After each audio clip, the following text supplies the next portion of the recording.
दलीप कुमार का पेशावर से मुंबई तक का सफर। दलीप कुमार का असली नाम यूसुफ खां था और वो गैर मुनक़सिम हिंदुस्तान के शहर पेशावर मैं एक पश्तून खानदान में 11 दिसंबर सन 1922 में पैदा हुए थे। मुनफरिद अंदाजा के लिए उन्हें शहनशाह जज्बात के लक़ब से नवाजा गया। बरसगीर के मारूफ अदाकार दलीप कुमार कुछ दिनों से अलील थे।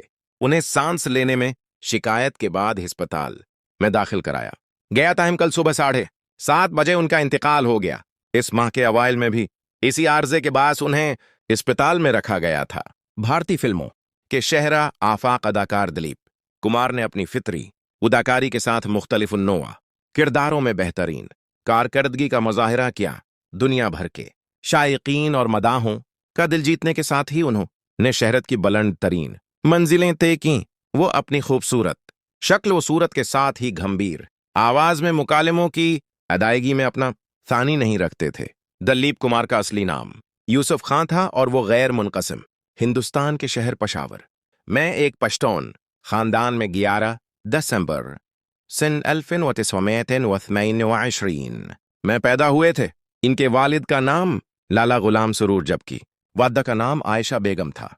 पाकिस्तान के सूबे खैबर पख्तूनख्वा के शहर पेशावर के किस्सा खवानी बाजार में उनका आबाई मकान आज भी महफूज है और उसे अब हुकूमत ने तारीखी वर्था करार दे दिया है।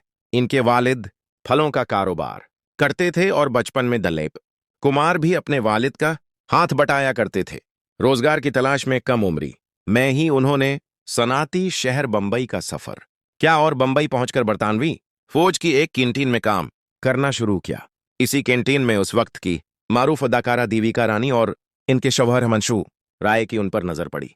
इस खौबरो नौजवान से बातचीत के बाद उन्हें फिल्म में अदाकारी की पेशकश की। देविका रानी ने ही इन्हें यूसुफ खां के बजाय दलीप कुमार नाम अपनाने की तजवीज पेश की थी। दलीप कुमार की बतौर अदाकार 1924 में रिलीज होने वाली पहली फिल्म जवार भाटा थी। बॉक्स ऑफिस पर यह कोई बहुत कामयाब फिल्म नहीं थी। 3 बरस बाद 1947 में उन्होंने नूरजहां के साथ फिल्म जगनू की और यह फिल्म बॉक्स ऑफिस पर कामयाब रही, जिसकी वजह से फिल्मी दुनिया में उनकी पहचान बढ़ गई। फिर 1939 में उन्होंने इस वक्त के बड़े अदाकार राज कपूर के साथ मिलकर फिल्म अंदाज में अदाकारी के जौहर दिखाए और इस फिल्म की हीरोइन नरगिस थीं। इसी फिल्म में उनके शानदार स्टाइल और अमदलब व लहजे ने इन्हें एक मकबूल स्टार बना दिया। अंदाज की शानदार कामयाबी के बाद उनके इंतहाई यादगार फिल्मी सफर का आगाज हुआ। सन 1951 में उन्होंने फिल्म देदार की और अगले ही बरस उनकी मशहूर फिल्म दाग रिलीज हुई। इन दोनों में उन्होंने एक ट्रेजेडी हीरो का किरदार अदा करते हुए जिन जज़बात और तासीरात का इजहार किया, इससे न सिर्फ फिल्म शायकीन महजूज हुए बल्कि फिल्मी उमूर के माहरीन ने भी उनकी किरदार निगारी को खूब सराहा। दाग फिल्म में बेहतरीन अदाकारी के लिए उन्हें पहले फिल्म फेयर अवार्ड से नवाजा गया।